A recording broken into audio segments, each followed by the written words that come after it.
Come to think of it, everyone wants to have a better lifestyle. When you understand your personality, now take the step. You just find out that your body is gravitating towards doing it. And whatever you feed your subconscious mind with is what happens to move events forward and forward, which you might never even do. Buy a ticket to that show, pay for that luxury experience. You get to be overwhelmed, then you get distracted. You don't get to do it until the next month. A friend of mine was just telling me that he does 2 hours meditation. I was like, huh? What did you say? You have a sense of urgency that the time is almost not enough. You almost have no time to breathe. No, you need to relax. You can go full screen where you won't see any notification or anything popping up, or your taskbar. And you remember that, oh, you've not sent one mail, then you open it. No. Before you think of trekking to that place that you need to get the phone. If you watched my previous video on why we procrastinate and how to beat procrastination, then this video would likely interest you more. Brian Tracy once said, procrastination can be one of the largest enemies of our productivity. And if we don't find effective ways to break these habits, it has the potential to delay our path to success. Come to think of it, everyone wants to have a better lifestyle. And the key to achieving this is to learn how to get better results. I'll be giving you 7 solid steps on how to overcome procrastination. Are you ready?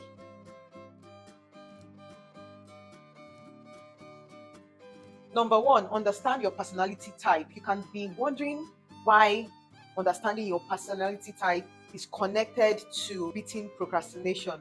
When you understand yourself, when you understand your personality, in terms of dieting, exercise, productivity, and study habits, you tend to know what is good for you. And this applies to every other area of your life. Some of these things can work for you better, and you can use it to your advantage depending on the kind of person you are. If you are watching this video and you've never done a personality test, very simple. Just go online, Google personality types and how to take the personality test. Choose the kind of things that resonate with your kind of behavior, and you know the kind of person you are. So you now know how to deal with this procrastination. Okay, so let's move to the second step. Number 2 is to change your thinking. Say the words, do it now. Because procrastination cannot be beaten if you don't strive to do it now. If you keep telling your subconscious mind that you need to do it now, take the step, you'll just find out that your body is gravitating towards doing it. And whatever you feed your subconscious mind with is what happens. Spend your time thinking about how wonderful you are and how easy it is to get difficult tasks done. How organized you are with your time, because procrastination deals with time management too. Because if you don't manage your time well, you tend to move events forward and forward, which you might never even do, and you might not even get the result that you're looking for. Your subconscious mind accepts that as the truth. You'll start doing more of these things and you'll be faster in doing it because you have programmed your mind to be the kind of person that doesn't procrastinate. This is not something that happens right now. It's a conscious effort. It's something that you need to be consistent by telling yourself to do it now. I'm also talking to myself. From my previous video, you know that I was more open about my kind of person and when it comes to procrastination. So here I'm talking to everybody, including me, so that we can beat this procrastination together and we can become better people and we can achieve our results, and we don't have to mumble on the fact that we've not done some of these things. When you find out that you get to do these things, you need to reward yourself. Take that money that you're saving for your enjoyment and buy a ticket to that show. Enjoy yourself. Buy that bag. Pay for that luxury experience you need. This is how to reward yourself every time you conquer procrastination. If you are enjoying this video, like and comment below. Number 3 is to break down the steps and keep the tasks small. Large tasks always seem impossible. So the best for you to do is to say, okay, if you say you want to read for 3 hours, break it into, okay, I'll read 1 hour in the morning, 1 hour in the afternoon, 1 hour at night. Instead of you doing the 3 hours that you get to be overwhelmed, then you get distracted. And when you keep it small, instead of saying, oh, I want to meditate for 20 minutes, why don't you try meditating for 2 minutes and do it long over the process of 2 weeks, instead of you doing 20 minutes and you do it now and you don't get to do it until the next month. You need to be more focused on that little task, which brings us to the next point. Focus on one task. That means you are not dividing your attention across other things. Nobody's saying that you cannot do other things, but if you know that this is what you are supposed to do today or to do within this hour, try to be in a position whereby you are not distracted and it's just that one thing you are doing. Instead of doing a bit of it, at the end of the day, you might not even achieve anything. So just focus on one task do it, get it right, tick it off your to-do list, and move to the next. That's how to beat procrastination. So ask yourself, what are the consequences of doing this, and what are the consequences of not doing this? If you find out that the disadvantage is irrelevant, then you don't have to do it. Move to the next task. Number 5 is to set the bar low. Make sure that it is something that is achievable. When we talked about SMART goals in my past video, we said it has to be realistic. Don't do more than what you can do. Like I mentioned, the 20 minutes meditation, reduce it to 2 minutes meditation. Do what you are capable of doing. Then when you build momentum, you can start increasing it. Maybe in the next 6 months, you become someone that can even do more than 30 minutes meditation or 1 hour meditation. Or in fact, a friend of mine was just telling me that he does 2 hours meditation. I was like, huh? What did you say? 2 hours meditation? I'm here to get there. I know that I can get there, but that's a lot. That takes much willpower. That's a lot. 2 hours meditation. And guess what? He's breaking barriers. So it's not even about, for him, that works for him.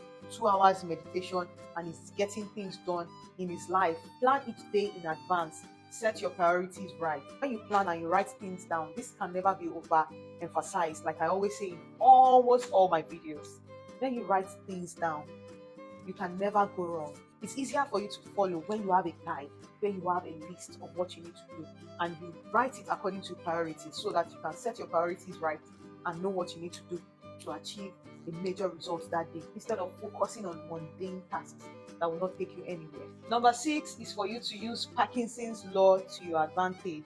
You might be wondering, what is Parkinson's law? Don't worry, I got you covered, okay? Parkinson's law states that work expands to fill the time allotted to it. What does this mean? If you have only 30 minutes of work you need to do and you allot 2 hours to that time, that means you achieve that work in 2 hours. You end up spending the entire 2 hours to do the work for 30 minutes. But if you allot 30 minutes to do that task, most times you get to achieve it in that 30 minutes because you have a sense of urgency that the time is almost not enough. This technique is what I'm currently applying to my life to overcome procrastination. So it helps you to create artificial deadlines, in the sense that it gives you a sense of urgency to do what you are supposed to do within a short period of time.